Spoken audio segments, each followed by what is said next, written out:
Nahdlatul Ulama atau NU dianggap mengkhianat Islam dan membantu Republik Indonesia yang dianggap kafir. Mereka menghukum warga yang tidak sepakat dengan Darul Islam. Mereka ditugaskan untuk membunuh paling sedikit 1 orang warga dan membakar paling sedikit 5 bangunan yang didirikan pemerintahan Republik Indonesia dalam waktu 2 minggu.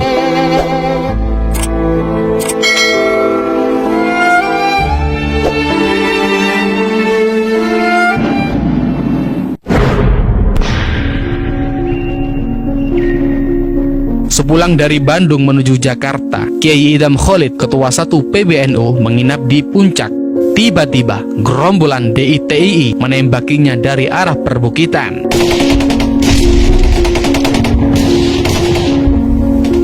Dia tiarap di kolong ranjang. Untungnya, segera datang bantuan tentara dari Cipanas. Kontak senjata berlangsung berjam-jam. Mereka lari menjelang subuh dengan menderita banyak korban jiwa dan luka-luka. Di pihak tentara juga ada yang terluka. Bukan hanya itu, kekejaman penggagas Darul Islam ini juga dialami Kiai Idham Khalid ketika naik kereta api menuju Jawa Timur. Beliau ditembaki gerombolan DITII antara Gambir dan Pegangsaan. Beruntung, peluru hanya mengenai ujung kopiah ajudannya. Sasaran tembakan pastilah saya, menteri yang mengurusi keamanan. Begitulah kata Kiai Idham Khalid dalam buku Tanggung Jawab Politik NU dalam Sejarah.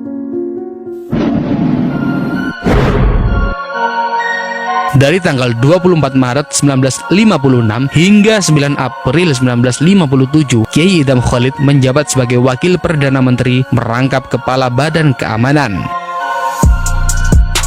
Kata Kiai Idham Khalid dalam buku Tanggung Jawab Politik NU dalam Sejarah, tugas saya yang paling berat adalah menghadapi gerombolan yang membawa dalil-dalil agama Islam, yaitu Darul Islam Kartosuryo di Jawa Barat, Ibnu Hajar di Kalimantan Selatan, Kahar Muzakar di Sulawesi Selatan, dan Tengku Daud Beuruh di Aceh.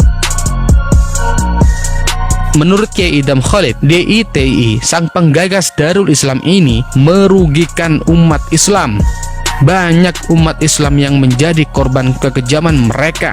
Mungkin di Aceh tidak terjadi perebutan seperti di Jawa Barat dan Sulawesi Selatan, di mana gerombolan DITII membakar madrasah dan masjid yang tidak sependapat dengan mereka.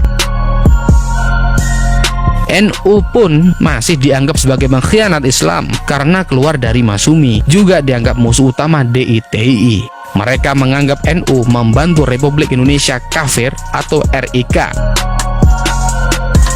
Beberapa orang pimpinan cabang NU di Jawa Barat dibakar rumahnya oleh DITII, bahkan ada yang ditembak mati.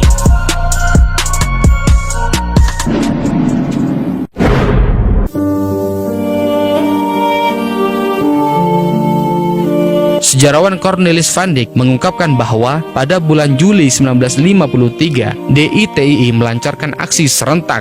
Komandan DITII di Ciamis Selatan, Ucet Effendi, memerintahkan pasukannya meningkatkan aksi untuk mengacaukan musuh. Mereka melakukan tindakan apapun untuk membuat kekacauan.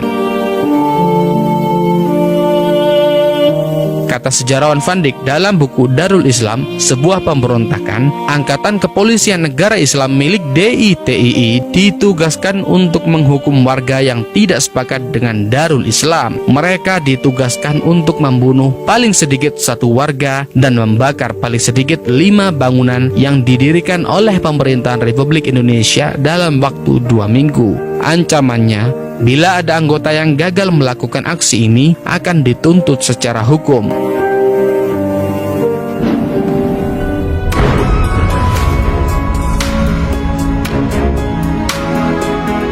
Dalam menghadapi DITII, Kiai Idham Khalid melibatkan para kiai-kiai atau ulama. Beliau membentuk KPK atau Kiai-Kiai Pembantu Keamanan yang diketuai oleh Kiai Haji Muslih dari Jakarta.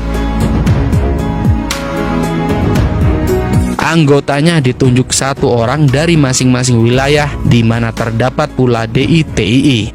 Khusus untuk Jawa Barat sebagai daerah yang paling luas dikuasai DITII, KPK menunjuk 2 orang wakil, yaitu Kiai Haji Dimyati dan Muhammad Marsid.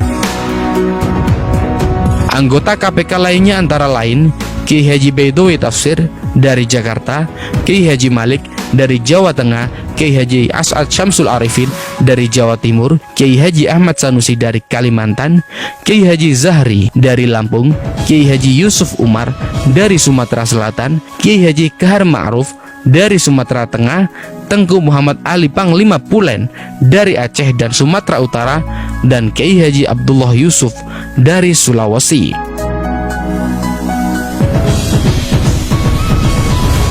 Mereka dengan sungguh-sungguh melaksanakan panggilan kewajibannya sebagai seorang Islam dan warga negara untuk berbicara dengan rakyat tentang kesadaran mematuhi ajaran agama dan hidup bernegara. Mereka melakukan kegiatannya melalui pengajian atau kegiatan lainnya.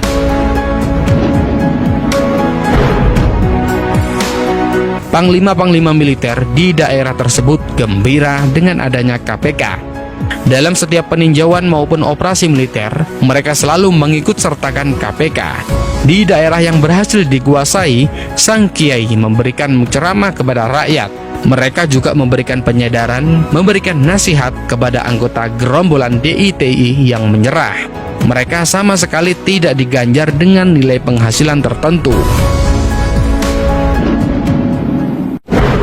Indonesia negeriku, engkau panji martabatku. Jasa ulama, jasa kiai-kiai pembantu keamanan tidak bisa saya lupakan. Begitulah kata Kiai Idham Khalid dalam buku biografinya.